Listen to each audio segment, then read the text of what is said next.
जिसका नाम था सद्दाम हुसैन। कुछ लोग उसे एक हीरो समझते हैं और कुछ एक जालिम डिक्टेटर। सद्दाम हुसैन को देखा, वो भी फिरौन था। लेकिन सद्दाम कोई आम बच्चा नहीं था। उसके पैदा होने से पहले उसका बाप मर चुका था और जब सद्दाम की मां को उसके शौहर के मरने का पता चला, उसने सद्दाम के पैदा होने से पहले सुसाइड करने की कोशिश की। एक यतीम बच्चा होने की वजह से सद्दाम हुसैन को बचपन से उसके दोस्त तंग किया करते थे, जिसकी वजह से कहा जाता है कि सद्दाम हुसैन बहुत छोटी सी उम्र में अपने साथ हमेशा एक स्टील रॉड लेकर फिरता था और जो भी बच्चा उसे तंग करता था वो सीधा उस स्टील रॉड को उसके सर पर मारता था।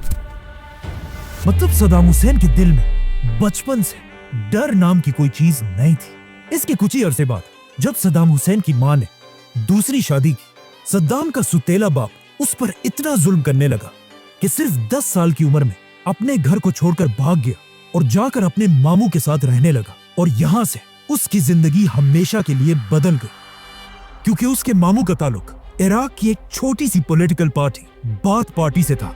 इस पार्टी में सिर्फ 100 या 200 लोग थे जब सद्दाम हुसैन ने छोटी सी उम्र में इस पार्टी को ज्वाइन किया।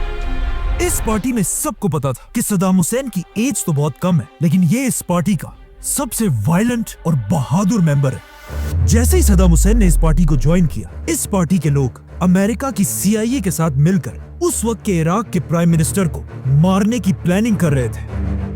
और ये इतना मुश्किल प्लान था, इसीलिए उन्हें इस काम के लिए बहुत ही खतरनाक लड़कों की जरूरत थी।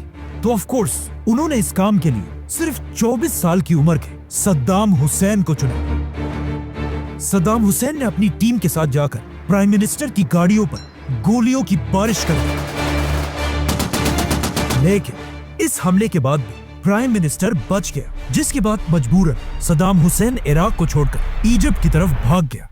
नाउ सद्दाम हुसैन का मिशन तो फेल हो चुका था, लेकिन उसकी बहादुरी को देखकर दुनिया के कुछ ताकतवर लोग उससे बहुत इंप्रेस हुए, जैसा कि अमेरिका की CIA।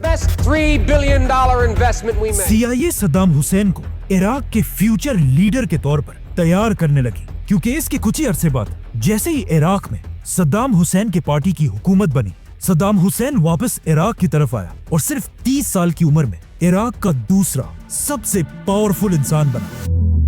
अब इराक एक आजाद कंट्री तो थी,